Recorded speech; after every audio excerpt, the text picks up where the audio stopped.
Para a auditoria fiscal e para todo mundo, ela é um segmento muito bacana, porque ele é fácil de ajustar, é fácil de melhorar, mas também ele é complexo pela dinâmica né, que você tem de terceiros, de máquinas, equipamentos, a interface de vários prestadores trabalhando ao mesmo tempo, né? Então, hoje a gente tem algumas características que mudam muito o quadro nos últimos anos, né? Eu vou falar muito por São Paulo, né? Porque a gente está mais no métier aqui. Há um crescimento muito grande de obras, há, pelo patronato, pelos trabalhadores, um sentimento de falta de mão de obra, está faltando mão de obra qualificada e faltam equipamentos para construção. E quando eu falo equipamentos, desde escoramentos, andaimes, vamos lá, elevadores, está faltando no mercado. Olá pessoal, eu sou Alexandre Guzmão da revista Proteção, estou aqui para apresentar mais uma edição do Proteção Tendências. Hoje, o meu entrevistado é o engenheiro Antônio Pereira, auditor fiscal do trabalho do estado de São Paulo. Nós vamos conversar com o Toninho sobre construção civil e a segurança do trabalho.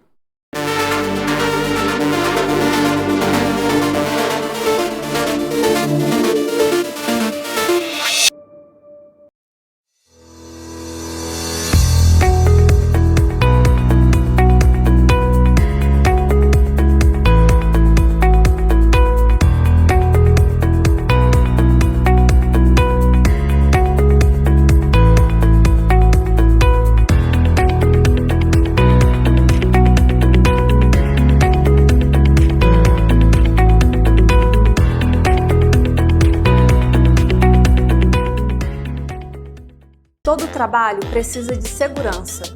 Por isso, existe um mar-luvas para todos os riscos que você possa enfrentar. Seja eletricidade, queda de objetos, escorregamentos, umidade, corte. Seja qual for o seu trabalho, Mar-Luvas tem a proteção perfeita para você. Diversos riscos, uma proteção. Para ficar por dentro de todas as novidades, nos siga nas redes sociais. Mar-Luvas, a força da história. Olá, Toninho, tudo bem? Obrigado por estar aqui com a gente no Proteção Tendências.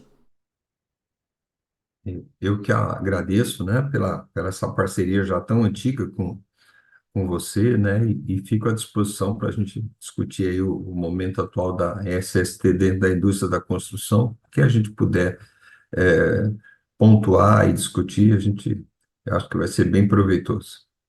Bom, Toninho, você é uma pessoa com uma experiência muito grande, né? Acho que é o principal agente desta área, né, de segurança do trabalho na auditoria fiscal, o maior especialista do Brasil, reconhecido aí por muita gente, todo mundo conhece o seu trabalho, você tem feito um trabalho bastante importante, tanto na fiscalização, como na parte também de geração de normas, geração de informações técnicas, né? Também participa do Prêmio Proteção, como um dos jurados aí, né? Aguerrido jurado, com muita competência, né? Fazer a avaliação. E eu queria conversar exatamente sobre essa área que é tão importante para o Brasil, a área da construção, né? A gente fala, antigamente se falava muito de construção civil, mas hoje se fala de construção de uma maneira geral, né? A indústria da construção, e que tem alguns ciclos, né? Tem um problema de sazonalidade, tem um problema de conclusão de obra, daí começa tudo do zero. São características muito distintas de uma indústria tradicional, né, que é para onde foram feitas as primeiras normas regulamentadoras, né? O processo começa aqui, tem uma parede ali, né, e vai até o final. A construção não, a construção esse mês está assim, mês que vem tá um pouco diferente, daqui a 2 meses vai estar mais, né? Fala um pouquinho Amanhã sobre está diferente, né? Amanhã está diferente, né? A amanhã está dinâmica diferente. Isso é um desafio é, muito importante para quem gerencia isso, né? É um problema bem é, complexo. ela não é diferente de uma área industrial que tem sua, né, de uma forjaria, de um hospital público, de um comércio, de uma mineração. A dinâmica da construção civil, você faz um supermercado em 90 dias, 120 dias, com pré-moldado, né? Então, você imagina, a cada dia, né, a evolução é muito grande. Para a auditoria fiscal e para todo mundo, ela é um segmento muito bacana, porque ele é fácil de ajustar, é fácil de melhorar, mas também ele é complexo pela dinâmica né, que você tem de terceiros, de máquinas, equipamentos, a interface de vários prestadores trabalhando ao mesmo tempo, né? Então, hoje a gente tem algumas características que mudam muito o quadro nos últimos anos, né? Eu vou falar muito por São Paulo, né? Porque a gente está mais no métier aqui. Há um crescimento muito grande de obras, há, pelo patronato, pelos trabalhadores, um sentimento de falta de mão de obra, está faltando mão de obra qualificada e faltam equipamentos para construção. E quando eu falo equipamentos, desde escoramentos, andaimes, vamos lá, elevadores, está faltando no mercado. Isso é um problema muito sério, porque se começa a faltar, você sabe que às vezes a manutenção, o fornecimento de equipamentos obsoletos, arcaicos, tem sido uma dor de cabeça muito grande. Então, de um lado, é feliz porque há um crescimento. A gente fala que vai piorar no sentido positivo, ou seja, o governo atual voltou a trabalhar muito em função do crescimento de tentar eliminar o déficit habitacional do Minha Casa Minha Vida. Então, Sim. muitas obras que estavam paradas foram reiniciadas. É ótimo. Em contrapartida, você tem, por exemplo, obras de construção pesada, que há muitos anos a gente não tinha aqui na capital. Nós estamos com duas linhas de metrô, né? Uma nova, da Acciona, são 15 quilômetros, 15 estações, e uma outra em torno de 9 quilômetros, mais ou menos, que é da linha verde, que é uma ampliação. E o Rodoanel, iniciando duas linhas de trem, né? Também estão sendo readequadas. Então, a gente tem muita obra sendo retomada. A gente vê agora, por exemplo, a obra enorme que Santa Catarina fez lá do contorno. Então, tem muita coisa bacana crescendo. E com isso, é importante para o segmento, é um renascer do segmento. Desde 2012, 2014, na época da Copa do Mundo para 2014, e das grandes usinas, né, Geral, Belo Monte, Santo Antônio, Estreito, né, que foram muito importantes em termos de geração de emprego, em termos de uso de tecnologia. E com isso, infelizmente, houve um aumento de acidentes graves e fatais, tá? Então, assim, é isso, talvez, o que a própria CIT, a Secretaria de Inspeção, os sindicatos patronais e trabalhadores estão extremamente preocupados com esse crescimento muito grande do número de mortes dos trabalhadores no segmento laboral da construção, né? Quando você começou como auditor aí, faz uns 5, 6 anos atrás, né? É. A realidade da construção era um pouquinho bem diferente da que nós temos hoje, né? Nós tínhamos uma realidade bem mais agressiva, né? E com o passar do tempo, a indústria da construção, os grupos tripartites de discussão em São Paulo, tinha feito um trabalho muito bom. No Nordeste também tivemos vários grupos lá que se reuniam e discutiam o tema segurança, né? Independente de ser trabalhador, empresário, governo, né? E a gente conseguiu uma evolução muito grande, né, Toninho? Eu acho que esse é um belo exemplo, né, que a construção deu para outros setores da economia de como se pode tratar de um tema tão importante para a sociedade e com a responsabilidade que tivemos. E eu acho, e é bem isso que você está falando, o acidente agora, a preocupação já começa a sair dessas áreas mais de grandes empresas, né, projetos mais tradicionais, para ir para a informalidade, para ir para o trabalhador que se reúne no final de semana com os amigos para fazer a casinha dele, fazer Sim. a laje para aumentar mais um andarzinho no puxadinho dele, e aí que estão acontecendo muitos acidentes.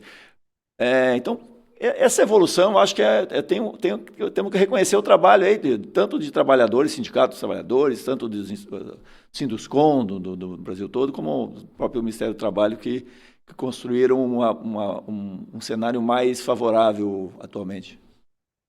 Eu acho que um ponto aí de mudança foi a partir da revisão da 18, né, a 7, a 9 e a 18, que foram revisadas em 94 e 95. Em Isso. 95, surge com, né, pessoas aí que fizeram um trabalho maravilhoso, Jófilo, por exemplo, né, o Antônio Carlos do Sinduscom, né, o Jófilo, para quem não conhece, da Fundacentro, e vários profissionais, Juarez Barros, do Ministério do Trabalho, tanta gente bacana de todo, e não só das entidades tripartites, mas às vezes de instituições, universidades e assim por diante. Então, assim, a partir de julho de 95 surge até a figura de um tal de CPN, né? Comitê Permanente Nacional. E a partir disso começa a ter a figura da criação, da necessidade dos CPRs, né? Dos Comitês Permanentes Regionais nos estados. A gente montou o nosso aqui em maio de 1996. E até hoje ele sobrevive. Hoje, de forma virtual, pela dificuldade, né, depois, pós-pandemia, mas a gente conseguiu. Inclusive, agora, nesse mês, fizemos um evento, sempre com duas palestras, sobre linhas de ancoragem, tratando sobre a NBR 16325, e tivemos mais de 120 pessoas nos ouvindo, né? Acho que isso é importante com especialistas. Então, eu acho que você citou aí, nós tivemos trabalho de CPR na Paraíba, muito bom, nós tivemos trabalhos em vários estados, com o pessoal do Rio de Janeiro, o pessoal do Rio Grande do Sul, em várias regiões aí, nós tivemos trabalhos muito bacanas. Infelizmente, a partir da gestão do anterior, aí, do nosso governo, muitos desses comitês acabaram se extinguindo, né? E alguns são meio teimosos, que nem o nosso lá em São Paulo, quer dizer, na verdade a gente não tem obrigação nenhuma de manter, mas eu acho que é uma forma de a gente poder passar para o público e ter uma forma dos trabalhadores, dos nossos profissionais de segurança participarem. A partir de julho de 95, praticamente tudo que você tem na NR18 saiu de vários CPRs, né? Andames motorizados, plataformas de cremalheira, as famosas PENTs, que eram as antigas PTAs, gruas, elevadores de cremalheira, impermeabilização, quer dizer, tudo isso foi discutido tripartite e aprovado. Tá? Eu acho que isso foi fundamental para o crescimento da coisa. Nós temos, viu, Alexandre, algumas características não muito boas de usar certos equipamentos, dispositivos que são específicos muito do Brasil. Lá fora não se usa. E isso é uma coisa que tem que mudar na cabeça do empregador, né? Então, vou te dar um exemplo. Elevador a cabo único era uma coisa que era um terror. Nós tivemos mortes em Porto Alegre, tivemos mortes em São Paulo, mortes em Salvador, né? Salvador, um acidente gravíssimo, né? Com vários trabalhadores, vários irmãos mortos, né? Vamos dizer assim. Então, a gente precisou mudar. E o mundo todo usava o elevador de cremalheira e a gente ainda batia no elevador de cabo único, né? Então, nós temos muita coisa que é arcaica, que muitas vezes é utilizada não por má fé, não diria má fé, mas assim, por ser um custo Cul- baixo, E e o cultural, né? pessoal acha. Admitido É cultural, culturalmente. cultural, é cultural. E a gente precisa evoluir. Precisa evoluir. Você quer ver um exemplo típico? São as bandejas. E o Brasil todo ainda usa as bandejas secundárias. Nós tiramos a obrigatoriedade das bandejas. Quando a gente tira, muita gente imaginou o seguinte: então não preciso utilizar mais nada. Eu falei, não. É que agora a norma fala o seguinte: olha, eu não quero queda de pessoas, eu não quero choque elétrico, eu não quero soterramento, mas como vocês vão fazer é um problema de gestão de cada um. Porque você imagina que a NR18 ela foi pensada numa obra padrãozinha, de estrutura convencional com alvenaria de vedação. E aí vem uma empresa de engenharia, traz parede concretada em loco, a outra traz estruturas metálicas, aí a outra traz formas deslizantes. Você imagina colocar isso dentro de um texto legal? Tudo isso ficaria um monstro. Então, hoje, na verdade, as construtoras têm que achar as melhores alternativas para evitar os acidentes. De como a forma que ela vai fazer isso é um problema e responsabilidade dela. Tá? Então, houve uma evolução muito grande, inclusive a partir dessa revisão agora de 2019, que começou a vigorar em 3 de janeiro de 2022, né? Essa, maior responsabilidade, mas maior liberdade. sobre esse texto, você tem alguma consideração importante, assim, que é relevante? O que mais importante na sua avaliação modificou? Eu, eu, eu acho o seguinte, muito profissional de segurança adorava a figura do checklist. Nós brincamos muito, vários colegas que você conhece, que participam lá do Prêmio Proteção, colegas pedindo assim: ah, você não tem um modelo disso, você não tem um modelo daquilo. Eu falo: olha, pessoal, tem norma técnica, tem código de obras, tem código de vigilância, tem normas internacionais, estrangeiras, tem tanta coisa bacana para você subsidiar. O que está acontecendo agora? Quando a gente aprovou o texto em dezembro de 2019, lá com o Rômulo, inclusive, que era nosso secretário, lá com o Ombreiras, toda essa moçada, eu fiz um pleito para o Rômulo, o seguinte: Rômulo, nós precisamos de NBRs. A NR está aí agora, mas nós precisamos detalhar a NR. Então, ele foi extremamente receptivo, né? Através dele, Joelson, e a partir disso a gente começou a criar, através da BNT, uma comissão de estudo, que já tem uns 2 anos e meio, e nela surgiu, que nem agora em julho, a NBR, né, de guarda-corpos temporários. Surgiu agora a NBR de redes de proteção. E agora tem discussão, até o ano que vem a gente consegue, temos reuniões semanais, né, de andames. Inclusive o professor Milton aí de Porto Alegre tem nos ajudado muito, ele é o coordenador, inclusive, na parte de andames, é uma pessoa muito inteligente, capaz.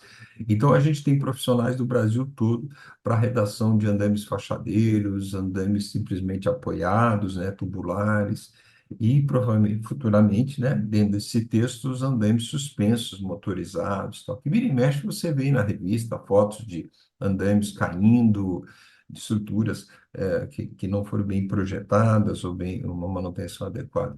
Então é fundamental. Então a gente está com várias ideias, a gente pressupõe que os colegas toquem isso, porque é um segmento da construção que tem poucas normas técnicas. Ele tem norma técnica para tudo que você imaginar de argamassa, de tinta, de verniz, tudo isso ela tem, de aço, mas na parte de SST, sinceramente, se tiver 10 é muito pouco, é E muito o pouco. caminho é exatamente esse, né? A NR deveria ser mais de gestão do Sim, processo, sim, sim. e a parte do detalhe lá, tamanho do parafuso, da bucha que vai fazer a sustentação, isso aí Não, tem que entrar na BNT, na norma da BNT. Ou não, seja, da BNT, esse é o concordo. caminho que todos os outros setores têm, né? O detalhamento técnico, até porque tem que ter uma atualização.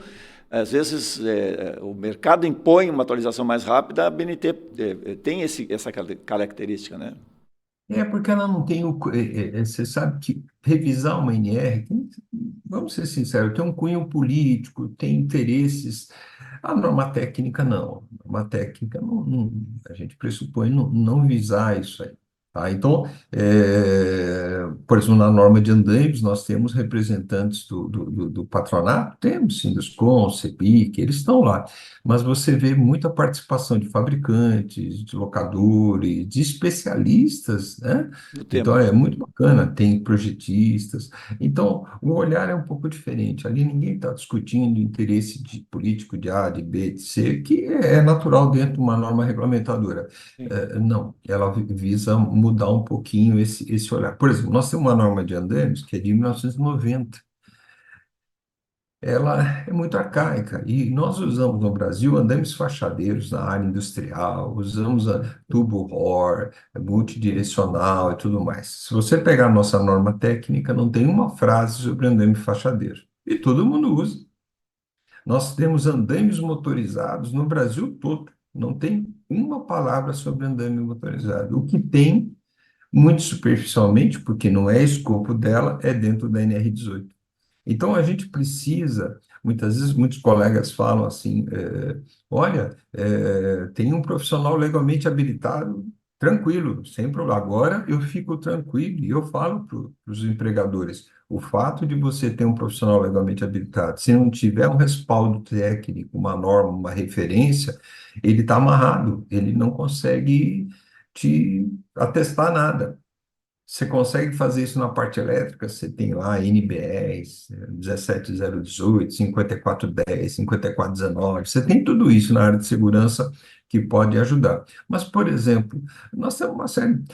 Qual é a norma técnica de grua? Não tem. Nós não temos aqui nada específico. Temos na parte de movimentação, alguma coisa de plano Rigger, que está sendo discutido, inclusive, agora também por um outro grupo dentro da BNT, de certificação de pessoas e equipamentos de guindar, mas precisa melhorar muito. Eu acho que e esse é um papel, não é um papel da CIT, não, é um papel de várias entidades, do patronato, dos trabalhadores, universidades, todos, fabricantes, locadores, todo mundo precisa se ajudar.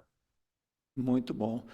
A gente está falando em mudanças tecnológicas, né, e essa necessidade de estarmos atentos a essas mudanças. Você tem acompanhado no setor da indústria da construção mudanças de processos bem radicais, né, alterações e tal. Tem alguns esqueletos no armário, como o tubulão, que eu acho que está indo para Então, o fim, né? Mas a gente está falando de novas tecnologias, montar a parte, a grande parte da estrutura a nível de chão e depois levantar, levar. São soluções bem criativas e bem inovadoras que ajudam a reduzir os acidentes, né, os adoecimentos. você ainda tem coisas que são, realmente, você falou que é do século XV antes de Cristo. Você perguntar assim, já que vocês trabalham tanto para melhorar a SST, por que que vocês não acabam com o tubulão, por exemplo, né? Se você olhar, você tem dois tubulões, né? Você tem o tubulão com pressão hiperbárico, que foi finalizado agora, não se pode mais utilizar. É, mas e aí o que que eu vou fazer? Trabalha com estaca raiz, trabalha com outra forma que você tem. E se tem o tubulão convencional, que alguns consultores ainda insistem porque acham que a hélice contínua ou outro sistema não atenderia. Só que hoje, poxa vida, né? Você faz isso ao longo do teu dia a dia dentro da revista. Por exemplo, ele não atende NR6, não atende NR7, não atende NR33, não atende NR35, quanto menos a 18. Então, o que que a gente tentou fazer? Como a aprovação é tripartite, tentou dificultar ao máximo. Aumentamos a sessão, encaminhamento, projeto do sarilho, né? Então, uma série de coisas a gente começou a dificultar ao máximo. Então, assim, vou ser sincero, já faz muitos meses que eu não vejo nenhum tubulão. Mas aí eu vou naquilo que a gente conversou. A obra é pequena, a obra que a gente não tem, né? Gestão. A gente só tem gestão quando morre alguém, quando se acidenta alguém, e a gente tem acesso a essa informação ou pelo sindicato, né? E esse é ou pela emissão da CAT. Só que aí a gente tem um outro problema. A gente tem tido vários acidentes graves e fatais com os donos das empresas. E quando morre, a empreiteira pequena, é ele e o irmão, é ele mais o empregado, é um MEI, por exemplo. Uhum. E muitas vezes não há emissão da CAT, porque ele não Sim, tem empregado, ele é o dono da empresa. sim. Esse ano mesmo eu tive duas, assim, duas mortes assim. Então, assim, para os dados estatísticos, nos levantamentos das CATs, a gente só vê CAT emitida pelo empregador. Se ele não é empregador, foge às nossas estatísticas, né? Então, não é que não há uma empresa, há uma empresa de porte muito pequenininho, que muitas vezes ele é o sócio e ele vem a óbito. Quando você fala de processos, é óbvio que você tem muita coisa. Hoje, você usar um drone, por exemplo, dentro de uma obra de construção pesada, de uma inspeção, até uma inspeção de para-raios, né? Tá lá, né? Na revista Proteção tem um dos cases, né? Né? Tem Uhum. muita coisa legal nesse assunto aqui, isso que é muito bacana, que a gente aprende com outros setores laborais, né? Então, assim, isso já nos ajuda bastante, né? Não só para quem constrói, mas para quem inspeciona, para quem fiscaliza, para quem faz a gestão. Você tem, por exemplo, hoje uma tendência nas obras populares das paredes concretadas em loco, que é uma tecnologia que não é tão nova assim, mas começou a ter um adensamento grande agora, E ela visa, ela muda, ela não tem mais a figura do carpinteiro, do pedreiro, do armador. Ele é um montador. É um montador. Eu não trabalho mais com os processos, eu trabalho com grua e com uma forma que se vai se deslocando, né, no sentido horizontal ou vertical, depende do processo. Quer dizer, a obra é mais enxuta. Eu tenho um volume de trabalhadores muito menor, tá? Então, assim, tem muita coisa que você consegue perceber um processo de evolução, mas você ainda tem muita coisa que você não vê mais serra circular, você não mais vê policortes, né, para cortar vergalhões, diminuiu bastante isso. Porque hoje as formas já vêm prontas. Então, agora tem aquele lado, se as formas já vêm prontas, elas foram cortadas em algum lugar. Então, aquela serra que nós não queríamos, ela está sendo usada provavelmente em outro lugar, né? A gente sempre espera um processo de industrialização. Então, tem bastante coisa. A parte elétrica, eu acho que evoluiu bastante Mas nos daí tempos. eu imagino, esse seu exemplo é perfeito. Eu estou deslocando da obra para uma, vamos dizer, uma Isso, indústria. isso. Ali, eu imagino que essa indústria tenha uma quantidade maior, ela deve fornecer para várias obras. Então, daí ela se estrutura e vai Sim, ter com um sim, processo sim, mais estável, né? É diferente da construção. sim, Ele vai sim. ter condições de ter um piso mais nivelado, né? Uma Ele estrutura de faz um corte iluminação. em série, né? Pode ter um É, controle melhor exatamente. do que uma montagem que toda hora você É fique uma deslocando. improvisação, né? Fazer uma construção Sim, é sim, sempre uma improvisação, porque eu tenho sim. em vários momentos alternância, até atmosférica, né? Chuva, daí tem tudo. Hum. Eu ainda não tô numa uma fase que me proteja, né? Então são vários momentos e isso acaba sendo prejudicial. E você tem algumas coisas que são, é, não diria novas, mas retomando no mercado. Você pega, por exemplo, os colegas de Santa Catarina hoje, estão com os maiores prédios, né? Faz muito tempo que a gente não tinha. Que desafio, nó- hein? nós É um desafio, é diferente. São gruas com capacidade de ponta de carga diferente, né? É bombeamento de concreto que precisa ser repensado, trabalho em altura o tempo todo está sendo questionado, né? Então, é bacana. A gente tem aqui em São Paulo os maiores empreendimentos que voltaram a crescer um pouco em termos de altura, são na faixa de 50, 52 pavimentos. Aí a gente chega lá em Santa Catarina, se fala em 300 metros. Aí chega em Riad, lá na Arábia Saudita, está se falando em 1 quilômetro de altura. Cadeira. Então, assim, são loucuras que a gente não estava acostumado e é importante, né?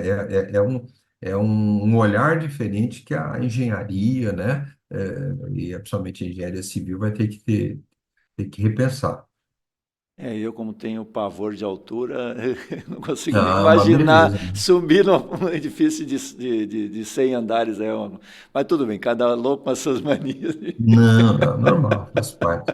Faz parte. Não, e aí, assim, você tem muita coisa, por exemplo, é um olhar é, que a gente precisa começar. A gente pensa muito na obra, mas a gente precisa começar a pensar mais na figura da pós-obra, né?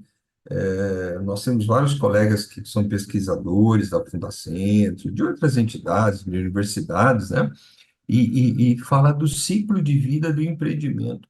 Então, a gente aqui está muito preocupado com a execução. Vamos executar e beleza. Só que, e muitas vezes a gente questiona isso, a execução ela vem na fase de projeto. Se na fase de projeto você vai fazer uma ponte estaiada, bonita, maravilhosa, e você faz aquelas perguntas assim, como é que você faz a manutenção e a inspeção? Ah, isso depois a gente vê. Então, na realidade, já nem foi pensado isso. E aí você tem isso. Como é que eu limpo, por exemplo, uma fachada com cota negativa? Ah, não, depois a gente faz um alpinismo industrial. Sim, mas mesmo o alpinismo industrial, eu preciso ter pontos de ancoragem para que o trabalhador possa fazer. Ninguém faz.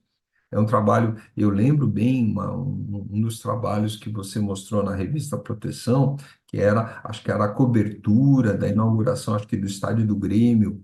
Eu lembro de uma das empresas que foi fazer isso, tal, tal, tal. Então, assim, isso é muito bacana. Eu posso ter o melhor especialista, mas se eu não imaginar como eu vou fazer isso, planejar, eu vou ter problemas muito sérios. Então, É muito bacana jogar assim a responsabilidade para um alpinista ou para um acesso por corda, mas tudo eu tenho que pensar em termos de manutenção futura, de como fazer isso. E isso ainda não é uma coisa enraizada.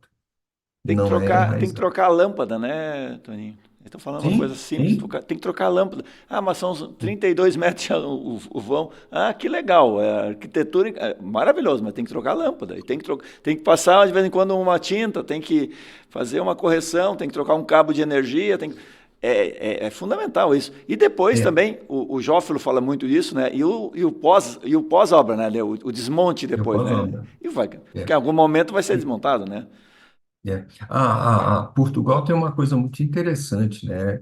Eles têm uma norma em relação a específica, como a 18, a 12, a 10, muito Uhum, pobre, uhum. muito antiga e muito arcaica.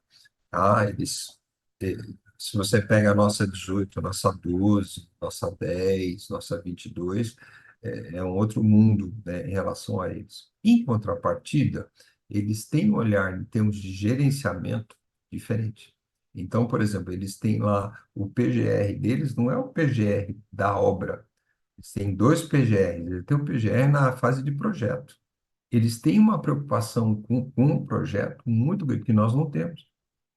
Nós não temos. Nós queremos produzir, você sabe, porque a construção tem aquela característica de gerar emprego. Então, todo governo, né, seja municipal até federal, vamos gerar emprego, vamos gerar obra. Então, começamos. Só que tem que ter planejamento, desde uma coisa simples em termos do processo, até do alojamento, da água, né, da capacitação. Né? Precisa ser pensado isso, e muitas vezes não é pensado dessa forma.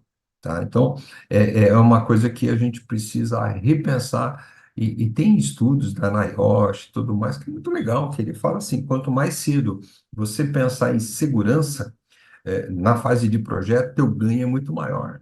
Não adianta eu contratar o melhor profissional, o melhor engenheiro de segurança, o melhor técnico de segurança que a gente tenha no Brasil, se a estrutura já está definida, o projeto está definido e o ganho que ele vai poder ter é muito pequeno, porque não foi pensado isso antes.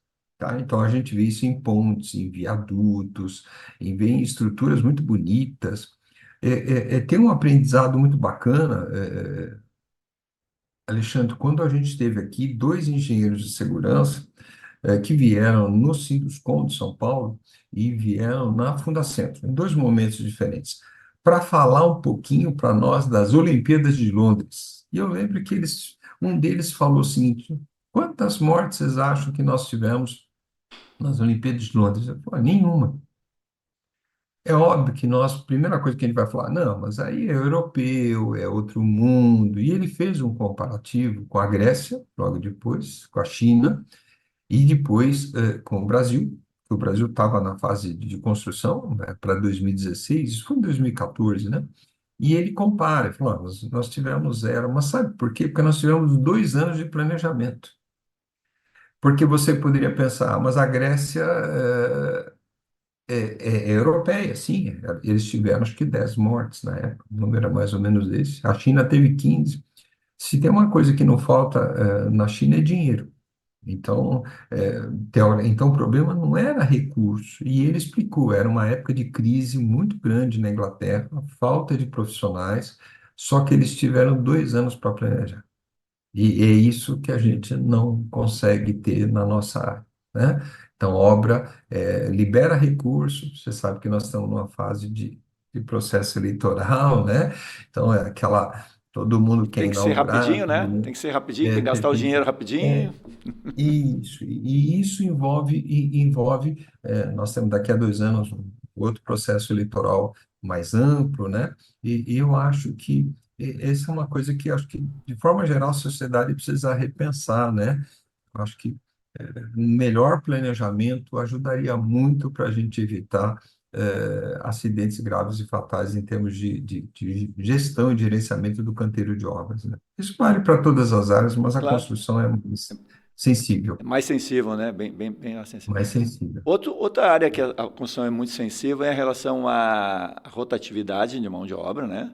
E também a terceirização, quarteirização, são processos que acabam impactando bastante. O que você poderia falar um pouquinho sobre isso, na sua percepção dos últimos anos? Eu acho que essa mudança tecnológica ela está trazendo um trabalhador um pouco mais qualificado, me parece. Eu estou à distância. Confirma se a minha sensibilidade está correta. Porque, assim, na medida que eu começo a qualificar o processo e ter um pouquinho mais de, vamos lá, repetição, inclusive, de processos, né? Porque esse é um problema, Hum. né? Cada projeto é uma coisa megalomaníaco diferente e tal. Se nós tivéssemos mais padronização, a gente tinha menos problema. Mas aí eu consigo trazer um trabalhador mais qualificado, consigo remunerar esse trabalhador melhor, eu tenho uma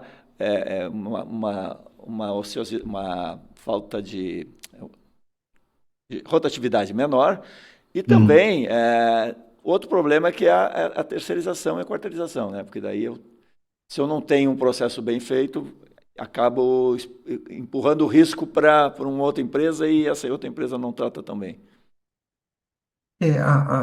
Assim, nosso sentimento é que algumas empresas entenderam bem a revisão de 2017 da legislação trabalhista, e outras empresas já imaginaram um processo de precarização. Então, infelizmente, é normal. Você está vendo hoje, com raríssimas exceções, 10% do efetivo, estou chutando esse valor, tá? 10% do efetivo no canteiro de obras é de empregados É próprio. próprios na empresa principal. O resto é tudo terceirizado, quarteirizado. Então, assim, a legislação, ela falou, ó, você quer terceirizar, pode terceirizar, tem seus limites em termos de quantidade de pessoas, capital social para montar as empresas, tal, tal, tal. Só que tem um problemão, a responsabilidade continua sendo a empresa principal. E a gente ainda não vê isso enraizado. Então, eu acho que a revisão trabalhista ela mais precarizou do que ajudou. Então, ela facilita as contratações pelos empregadores, de contratar os especialistas, que nem você falou, mas a gente começa. Antigamente, a gente tinha um momento que a gente tinha muito cooperado, né? Cooperativa, cooperativa. Hoje, por exemplo, é uma pena. Toda a parte de gestão da maioria das construtoras é tudo PJ, PJ, PJ, PJ. Eu não acho isso muito salutar, né? Isso é um questionamento muito grande, né? E antes, uma ou outra empresa tinha engenheiros PJ. Hoje é muito, e isso não é legal. Isso eu acho que. E tem outras formas de contratação, contrato por tempo determinado, mas muitas vezes a empresa, infelizmente, Alexandre, a maioria das construtoras ainda tem o viés do custo.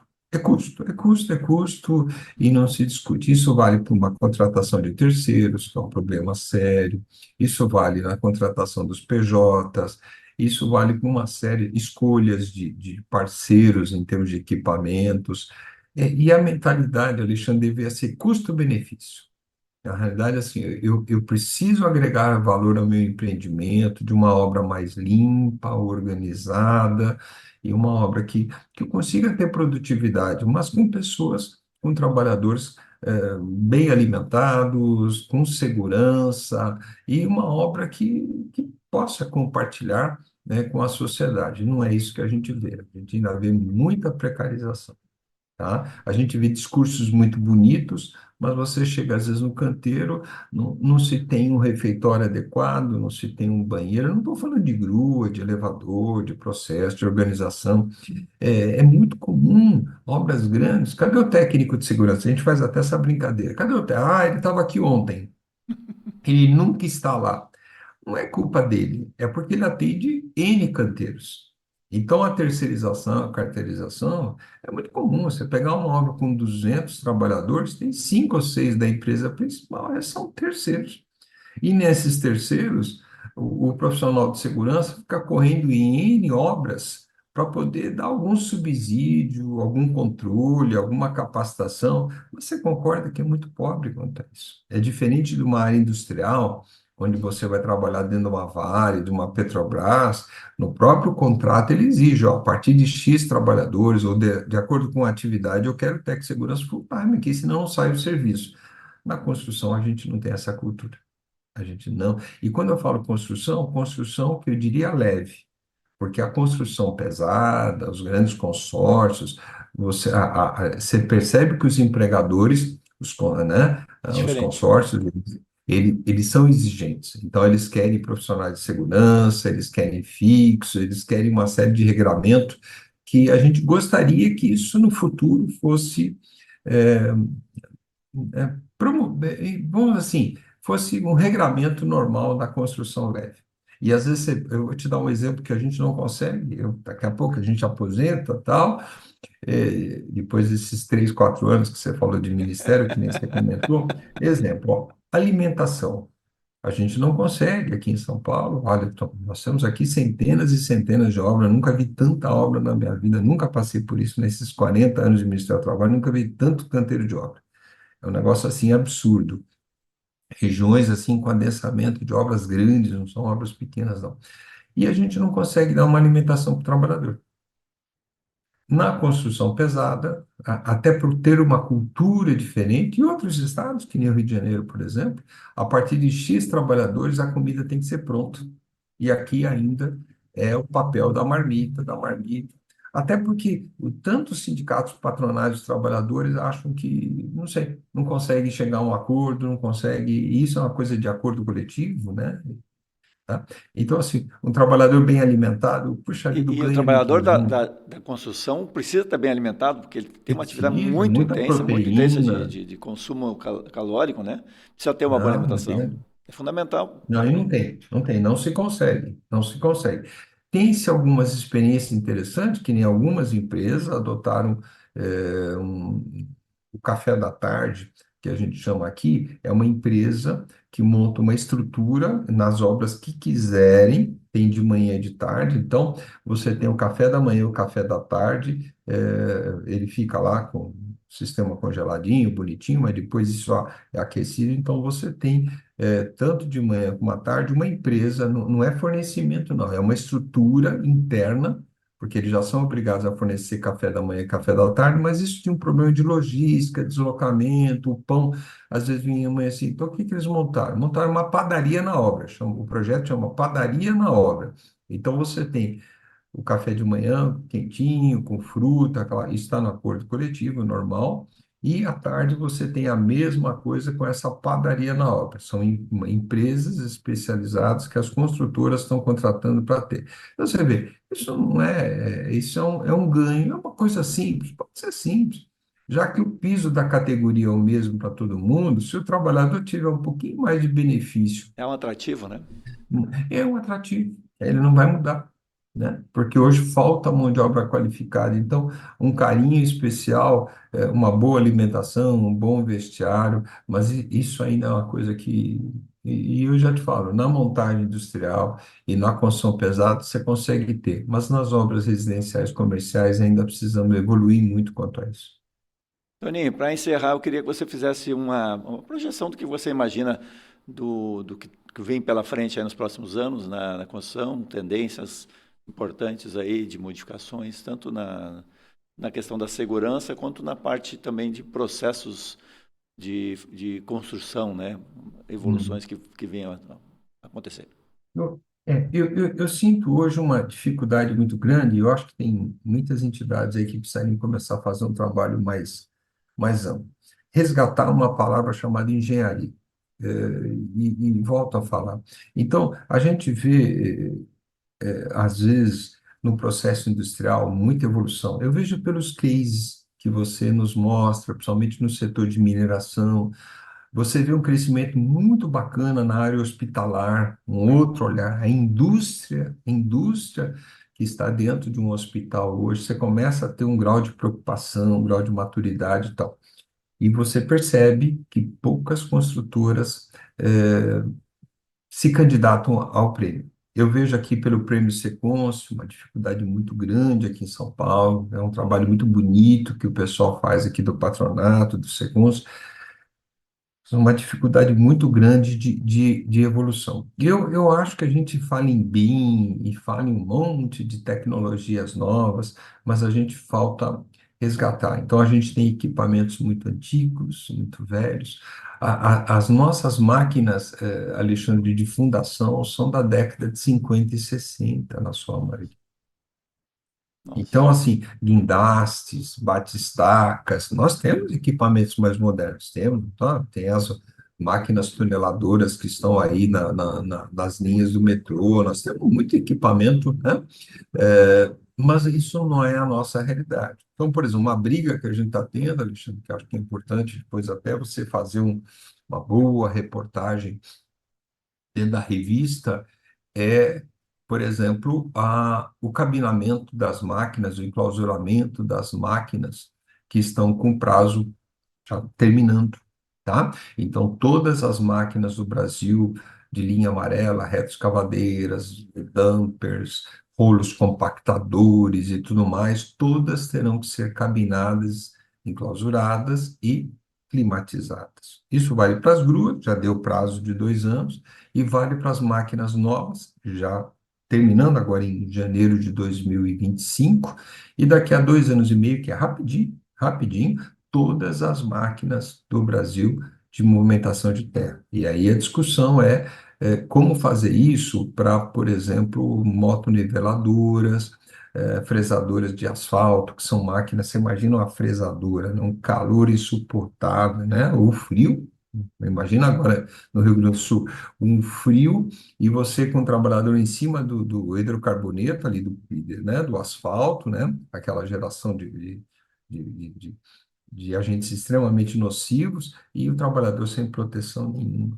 Tá? Então, isso é uma coisa que nós vamos ter que ter tecnologia. A própria NR11 hoje tem uma discussão, porque a gente está tendo muito problema com construção pesada por atropelamentos, né? E a gente precisa começar a pensar em sensores de aproximação, a gente precisa começar a trazer equipamentos com melhor tecnologia, equipamentos que sejam eficazes. Eu estava hoje discutindo com um perito um problema sério de um dos equipamentos que esmagou um trabalhador. Agora as fotos percorreram aí. é, esse acidente era um outro, né, que eu fiz, mas há um ano atrás, está na fase judicial, de uma argamassadeira. Esmagou o trabalhador dentro, né? Um equipamento que a gente não imagina como um trabalhador pode ser esmagado dentro de uma argamassadeira. Então, nós temos equipamentos ainda que não estão adequados tecnologicamente, mini gruas. Nós tivemos um caso agora recente em Goiânia, caiu uma mini grua na rua, graças a Deus não pegou ninguém. Então, assim, e quando eu falei para você da palavra engenharia, é essa, nós precisamos resgatar projetos, tem uma coisa boa para a gente discutir, eu até comentei com as tuas colegas da revista, nós temos agora um dinheiro fornecido pelo Ministério Público do Trabalho, da 15ª, é um procurador chamado Dr. Silvio Beltranelli, ele era auditor fiscal nosso hoje é procurador do IPT, né, da Procuradoria da 15ª, e ele conseguiu, através de um descumprimento de um TAC, através de uma ação civil pública, o valor de em torno de quase 3 milhões de reais, para que a gente crie o primeiro laboratório na América Latina de ensaios e de certificação para redes, linhas de vida, guarda-corpos e tudo mais. Legal, Isso já legal. está em fase de execução. A gente esperava para o segundo semestre, não vai dar, mas para o ano que vem esse laboratório já vai ser o primeiro na América Latina. Em São Paulo? Então, a ideia é que a gente consiga testar linhas de vida. Vai ser em Ah, São mas Paulo outra universidade. esse laboratório? Não. Oi? Vai ser onde? Isso vai ser em Piracicaba. A Ah, é gente queria que Piracicaba. fosse. Era para ser na Unicamp, estava tudo encaminhado para que a Unicamp, porque a gente precisava de um espaço. A gente precisava de um espaço de uma universidade ou de uma faculdade de engenharia por trás. A Unicamp teve algumas dificuldades internas, e isso foi para uma universidade, até tem envolvimento aí do pessoal do Sereste, né? O Eduardo, lá do engenheiro do Sereste, lá de Piracicaba, tem muita gente boa, e esse procurador tem nos ajudado bastante, extremamente ágil, jovem, tem nos ajudado bastante. Então, ele nos deu condição de uma verba que a gente não conseguiria de forma nenhuma, de ter um prédio de 3, 4 pavimentos, onde a gente vai ter similar ao que a Espanha já faz para a certificação das redes, as redes que você vê aí em Porto Alegre, né? Uhum. Então, hoje a gente não tem como testar e ensaiar. É claro, pode testar, tem aí Falcão Bauer, a Universidade Federal do Rio Grande do Sul, São Carlos, todo mundo pode fazer isso, não é isso? Mas aí a gente teria uma estrutura própria para esses Especializada. especializados. Então, é uma trilogia que a gente imaginou lá atrás. Primeiro, a revisão da 18. Segundo, a criação das NBRs. Então, já foi feito de guarda-corpo temporário, já foi feito de redes, agora de andames, né? E a terceira, a criação do laboratório. Aí Legal. eu conseguiria, por exemplo, se acontecer um acidente, ou se eu quiser, o locador quiser desenvolver uma tecnologia, uma proteção, alguma coisa, eu teria um laboratório específico para me certificar isso. Hoje eu não tenho isso. Hoje eu tenho isso Muito de bom. forma isolada, mas seria uma coisa. Então, eu acho assim, pessoal, para resumir, eu acho que nós precisamos resgatar a engenharia. Não, os projetos, tem muita gente que cola e copia, tem muita gente que não. Eu acho interessante, o cara põe uma linha de vida e fala assim: eu atendo NR18. Aí eu olho para o cara, filho, o que tem a ver 18? Você tem que atender a norma técnica. 18 não fala nada, fala que você tem que ter uma proteção contra quedas, né? E assim por diante. Isso vale para tudo. Eu atendo, por exemplo, nós temos agora algumas situações. eh, você falou, por exemplo, de máquina e equipamento. Nós precisamos ter equipamentos diversificados, mais sofisticados, mais versáteis, né? Então, a gente precisa, tiver que importar, vamos importar. E não importar equipamentos obsoletos, arcaicos, né? Então, você falou do elevador, Sucata por do exemplo. primeiro mundo, né? Sucata do primeiro Lá, mundo para ficar nós, colocando te- trabalho. nós temos uma preocupação, caiu um elevador na China alguns anos atrás e morreram 19 trabalhadores. E o governo chinês pautou o seguinte: olha, equipamento, elevadores de cremaneira terão vida útil de tanto tempo. Você sabe qual é o medo disso, né? É inundar o mercado, não só nosso, né? Né? Os países que não têm essa Dá uma tecnologia mais pintadinha e manda para o Brasil. manda pintar para o Brasil. Então, a gente precisa resgatar a engenharia nos ensaios, nos projetos, nos cálculos. E esse é o ponto principal, né? Eu acho que a gente tem bons profissionais e precisamos dar ênfase, né, para esses bons profissionais aí. Muito bom. Bons profissionais como você que há tanto Não, tempo, não. né? Há quanto tempo na auditoria? Agora falando sério? Nem Janeiro vai fazer 41. 41 anos, né? Nossa Senhora, Estamos aí que legal. esperando os novos auditores aí para poder passar o legado. Passar o bastão, né? Pois é. É, vai ser difícil, Nós porque esse temos. bastão tá pesado para passar, né? Tem muita coisa boa aí nesse bastão aí que foi construído ao longo de tanto trabalho, tanta É. dedicação. Toninho, eu queria te agradecer pelo esse depoimento aí, por esse bate-papo, foi muito bom. E quiser fazer algum comentário final, fica à vontade. Não, eu acho assim, eu queria te agradecer, aí eu vou te retornar o agradecimento, né? Eu estava conversando com uma pessoa ontem, né? E falando do trabalho, não seu só, mas da tua equipe, né? Que acho que é importante, o todo, né? Da importância da revista Proteção, não só de quando era só uma revista, não só dos cursos que você promoveu ao longo do país, né? Que foram tantos, alguns colegas que já se foram, né, que eram amigos meus, né, e teus, Nossa, né, é, mas mais importante que isso, assim, esse legado que a revista, como outras entidades também, mas a revista tem deixado, né, eu acho que é importante essa levar não só o prevencionista, mas a sociedade à preocupação. É, quando as suas meninas, né, que trabalham com você, falam, Antônio, quais são as propostas para o ano que vem? E a gente sempre tenta, olha, eu lembro que quando eu falei com uma delas no ano passado, ela falou, Antônio, eu falei, olha, bola da vez. E eu já alertei isso muito Brasília, por um exemplo, né? Ah, Alertei agora. Eventos. Tomem cuidado com uma coisa chamada eventos. Tá? Hoje mesmo teve um acidente grave aqui em São Paulo com teve uma queda lá no na pavilhão, Zona né? Sul aqui. Caiu Isso. uma Então, parte do assim, stand, né?